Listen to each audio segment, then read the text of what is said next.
ভালুকা উপজেলা নিয়ে গঠিত ময়মনসিংহ ১১ আসন। সদর আসনের পর মর্যাদার দিক থেকে এটিই সবচেয়ে গুরুত্বপূর্ণ। এ আসনে মোট ভোটার ৩,৫৪,৩৯০ জন। এর মধ্যে নারী ১,৭৮,৯৩৩ জন, পুরুষ ১,৭৫,৪৫৫ জন এবং তৃতীয় লিঙ্গের ভোটার ২ জন। নির্বাচন ঘনিয়ে আসায় নানা হিসেব নিকেশ কষছেন ভোটাররা। তারা বলছেন, উন্নয়নে মনোযোগী এবং সন্ত্রাস দুর্নীতির বিরুদ্ধে সোচ্চার এমন প্রার্থীকে ভোট দিয়ে জয়যুক্ত করবেন। এরকম একটা পার্টি চাই যে ভালো লোক, ভালো কথা কাজ করবো বলা,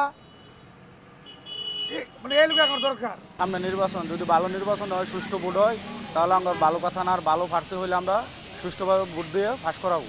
দুর্নীতি দমন করা, চাঁদাবাজি বন্ধ করা, এগুলো যে করবে তাকে আমরা সমর্থন করি। যে প্রার্থী জাঙ্গর মাঝখানে কাজ করবে, যে আসেন দেখেন গত ২৪ অক্টোবর বহিষ্কারাদেশ প্রত্যাহার করে এ আসনে বিএনপির প্রার্থী ঘোষণা করা হয় উপজেলা বিএনপির সাবেক আহ্বায়ক ফখরুদ্দিন আহমেদ বাচ্চুকে। মাঠের পরীক্ষিত এই নেতা মনে করেন, সাধারণ মানুষের ভোট ধানের শীষের পক্ষেই হবে। যে একটি সুষ্ঠু সুন্দর নির্বাচনের মাধ্যমে, একটি নিরপেক্ষ নির্বাচনের মাধ্যমে বাংলাদেশে একটি জাতীয় সংসদ বসবে। ভালুকার মানুষ তাদের আকাঙ্ক্ষা যে আগামী জাতীয় সংসদ নির্বাচনে আমরা যদি ভোট দিতে পারি, তাহলে এই ভোটটি যে সবচেয়ে বেশি নির্যাতিত আমরা তার পক্ষে দিব এবং আমরা ধানের শীষের পক্ষে দিব। তবে জামাত প্রার্থী দাবি করছেন, তাদের পক্ষে গণজোয়ার সৃষ্টি হয়েছে।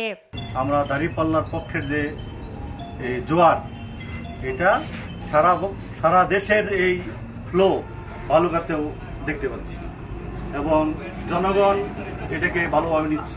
এ আসন থেকে নির্বাচন করার কথা রয়েছে জাতীয় নাগরিক পার্টি এনসিপির কেন্দ্রীয় যুগ্ম সদস্য সচিব ডাক্তার জাহিদুল ইসলামের। এদিকে খেলাফত মজলিস থেকে মনোনয়ন পেয়েছেন উপজেলা শাখার সাধারণ সম্পাদক হাফেজ মোহাম্মদ মামুনুর রশিদ খান।